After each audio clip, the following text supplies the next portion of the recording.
I hope आप लोग अच्छे होंगे। तो आज देखिए, आज हम एक मोल कंसेप्ट चैप्टर का चैप्टर में एक छोटा सा हमारे पास पार्ट होता है, डेट इज़ परसेंटेज यील्ड। नाम सुना होगा आपने, परसेंटेज यील्ड। परसेंटेज यील्ड हम कैसे निकालते हैं वो आज हम सीखेंगे, ठीक है।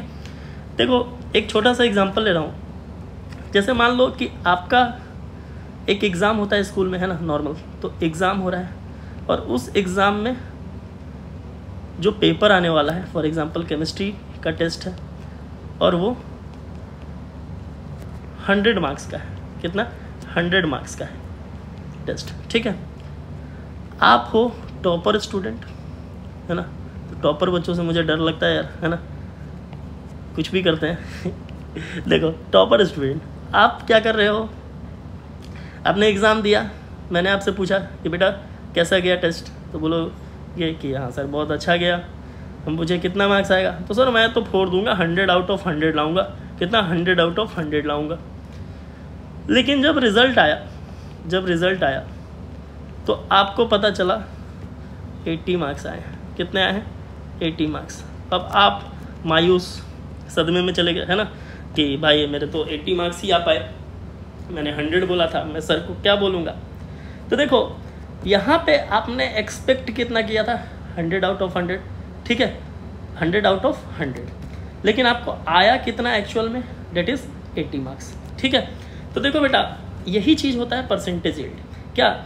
अगर मैं इसी एग्जांपल से परसेंटेज यील्ड निकालना चाहूँ तो वो मैं कैसे निकाल सकता हूँ? डेट इज़ एक्चुअल कितना आया आपको? 80 मार्क्स आया। और इसको हम एक्सपेरिमेंटल भी बोल सकते हैं। क्या बोल सकते हैं? एक्सपेरिमेंटल, ठीक है। डिवाइडेड बाय क्या आ जाएगा? एक्सपेक्टेड। कितना एक्सपेक्ट किया था जल्दी बताओ? 100, है ना। तो एक्सपेक्टेड वैल्यू, है ना। या फिर आप इसको बोल सकते हो थ्योरेटिकल, ठीक है। ये क्या है आपके पास? थ्योरेटिकल।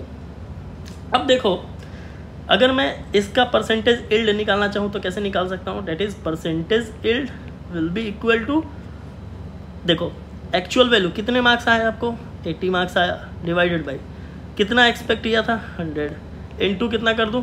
100। तो ये कितना आ जाएगा आपका percentage yield? That will be 80%, ठीक है।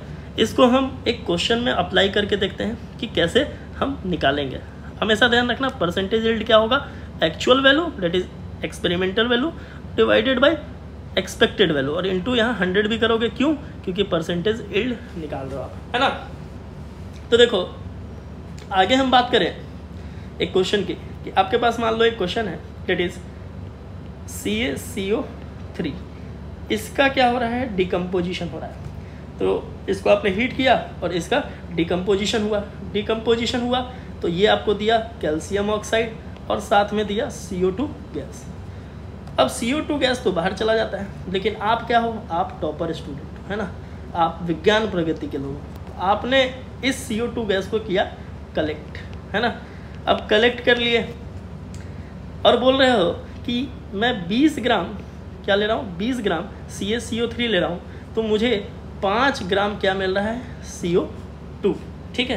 तो अब इसमें हम कैसे निकालेंगे परसेंटेज यील्ड? तो सबसे पहले आपको क्या निकालना पड़ेगा?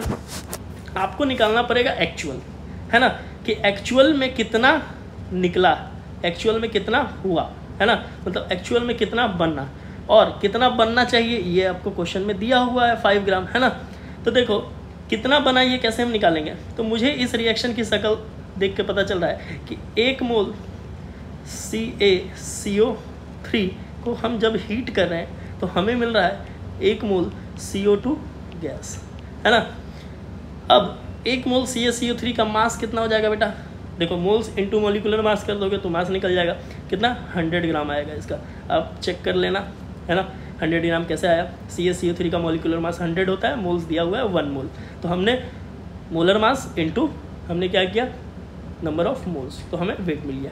तो 100 ग्राम से इस रिएक्शन की शक्ल में क्या पता चल रहा है कि 44 ग्राम CO2 बन रहा है। 44 ग्राम कैसे?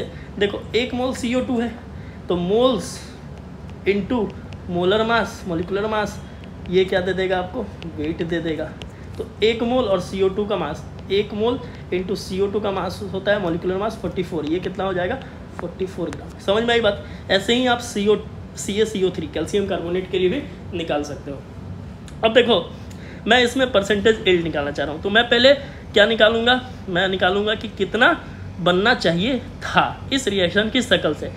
जो भी आपके एक्सपेक्टेड वैल्यू होंगे वो आप स्टोइचियोमेट्री को सॉल्व करके निकालोगे, ठीक है। एक्सपेक्टेड वैल्यू और कितना बनना चाहिए था जनरली क्वेश्चन में दिया हुआ रहता है, ठीक है। देखो कितना बनना चाहिए था, ये दिया हुआ है कि 5 ग्राम बनना चाहिए था। 100 ग्राम से 44 ग्राम, तो 1 ग्राम से कितना हो जाएगा बेटा, 1 ग्राम से कितना हो जाएगा 44/100 ग्राम। इतना ग्राम बनने चाहिए थे 1 ग्राम हम अगर CaCO3 यूज़ करते हैं तो। अब मुझे 1 ग्राम का मास पता है, तो अब मुझसे चाहे 500, 5 लाख, 5 करोड़ ग्राम कितना भी पूछ ले हम बता सकते हैं सिंपली मल्टीप्लाई करके। कितना ग्राम बोला है, 20 ग्राम CaCO3 आप यूज़ कर रहे हो, 20 ग्राम CaCO3। तो इससे कितना बनना चाहिए 44/100 इंटू कितना कर दोगे 20, ठीक है। तो ये आपको कितना आ जाएगा, ये आपको आ जाएगा आपकी कितनी बननी चाहिए थी, है ना, वो आ जाएगी value. That is your expected value, है ना, कि 100 आउट ऑफ 100 मार्क्स आप ला रहे हो, तो 100 आपका एक्सपेक्टेड वैल्यू था। एक्चुअल में कितना हुआ वो आपको क्वेश्चन में दिया हुआ है। तो इसको सॉल्व करोगे कितना आ जाएगा, 0 से 0 गया, तो इधर आप लिख सकते हो 44, है ना, और ये आ जाएगा 20, है ना। तो एक काम करो, इसको कर लो आप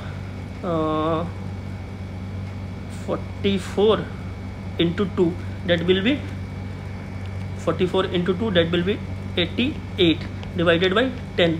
तो इसको मैं लिख सकता हूँ सिंपली 8.8 ग्राम। ये 8.8 ग्राम क्या आया, एक्सपेक्टेड वैल्यू। अब मैं परसेंटेज यील्ड आराम से निकाल सकता हूँ। तो परसेंटेज यील्ड क्या होता है, कितना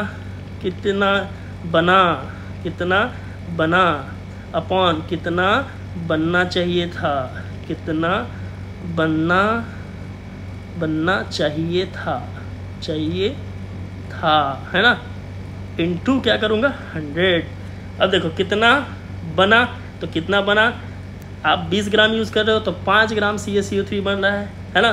तो 5 डिवाइडेड बाई मैं क्या कर दूँ, बोलो कितना बनना चाहिए था अकॉर्डिंग टू स्टोइचियोमेट्री, कितना 8.8 ग्राम इनटू कितना कर दूँ मैं 100, है ना, क्योंकि मैं क्या निकालना हूँ परसेंटेज यील्ड, है ना।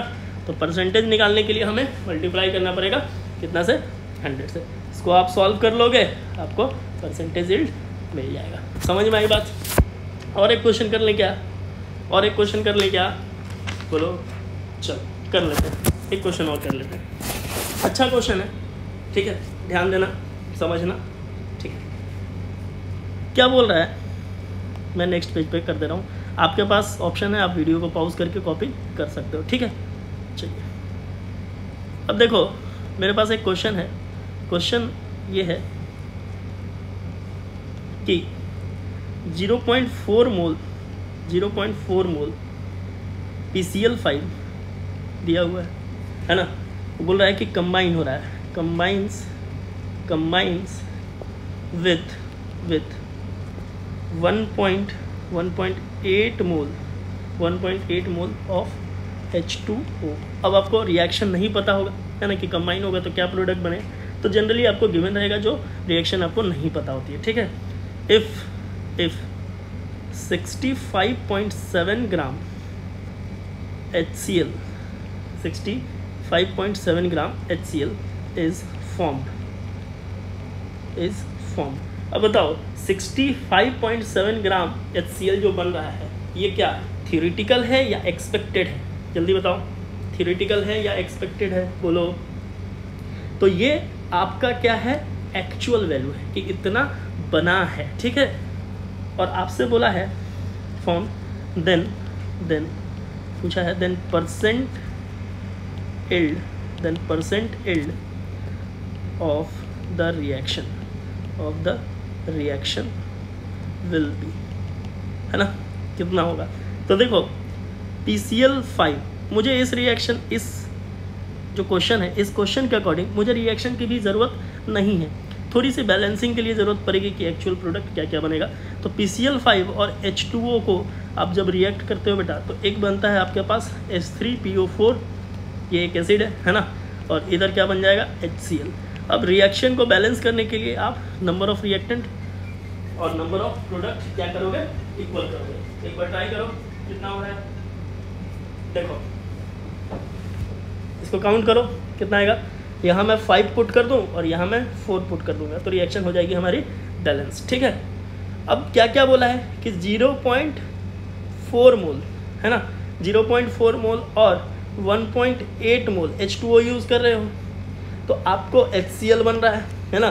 कितना HCl बन रहा है, 65.7 ग्राम। इस क्वेश्चन में थोड़ा सा लिमिटिंग रिएजेंट यूज़ होगा, क्योंकि प्रोडक्ट फॉर्मेशन किस पे डिपेंड कर रहा है वो हमें पहले पता होना चाहिए। तो देखो मैं अगर देखूँगा तो लिमिटिंग रिएजेंट पहले आइडेंटिफाई कर दूँ, कुछ नहीं, सिंपल है लिमिटिंग रिएजेंट। तो लिमिटिंग रिएजेंट क्या हो जाएगा, मोल्स डिवाइडेड बाय इसका स्टोइचियोमेट्रिक कोफिशिएंट 1, मोल्स डिवाइडेड बाय इसका स्टोइचियोमेट्रिक कोफिशिएंट कितना है, बोलो 4 दिया हुआ है ना, ये है ना, ये इसका स्टोइचियोमेट्रिक कोफिशिएंट होता है। ये वैल्यू आ जाएगी 0.45 और ये वैल्यू आ जाएगी 0.4, है ना। जो छोटी वैल्यू होगी वही आपका लिमिटिंग रिएजेंट होगा, वही आपके प्रोडक्ट फॉर्मेशन में पार्टिसिपेट करेगा। तो इस रिएक्शन में आप देखोगे कि 0.4 इज़ द लिस्ट वैल्यू, मतलब PCl5 और मैं 4 मोल H2O यूज़ करूँ तो H3PO4 और साथ में 5 मोल HCl बन रहा है। तो ये जो है ये हमें बेवकूफ़ बनाने के लिए दिया है ना। एक्चुअल में हम वैल्यू किससे निकालेंगे, PCl5 से, क्योंकि यही हमारा लिमिटिंग रिएजेंट है। अब देखो ये इस रिएक्शन की शक्ल देखो, इसके 1 मोल PCl5 से कितना मोल HCl बन रहा है, 5 मोल HCl बन रहा है ना। तो मैं क्या बोल सकता हूँ कि 0.4 मोल PCl5 जो हमें दिया हुआ था उससे कितना बनेगा बेटा, 5 × 0.4 है ना HCl, कितना आ जाएगा ये 2 मोल HCl है ना। अब मोल से आप मास निकाल सकते हो, मोल से मास कैसे निकालोगे, इनटू मॉलिक्यूलर मास। तो HCl का मॉलिक्यूलर मास हो जाएगा कितना, 35.5 क्लोरीन का और 1 हाइड्रोजन का 36.5, तो 36.5 ये आ जाएगा आपको 73 ग्राम।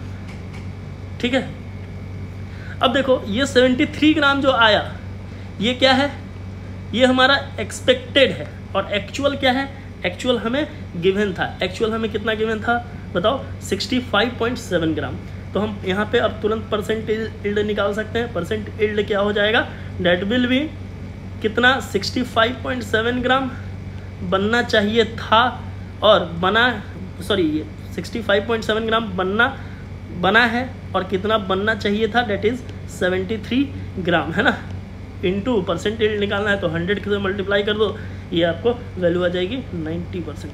मतलब इस रिएक्शन का परसेंट इल्ड कितना है, 90%। समझ में आई बात, क्लियर है। चलिए आई होप आप लोगों को समझ में आया होगा। चलिए आप लोग कॉपी कर लीजिएगा, ठीक है। थैंक यू सो मच, अगले कंसेप्ट में मिलते हैं, बाय बाय।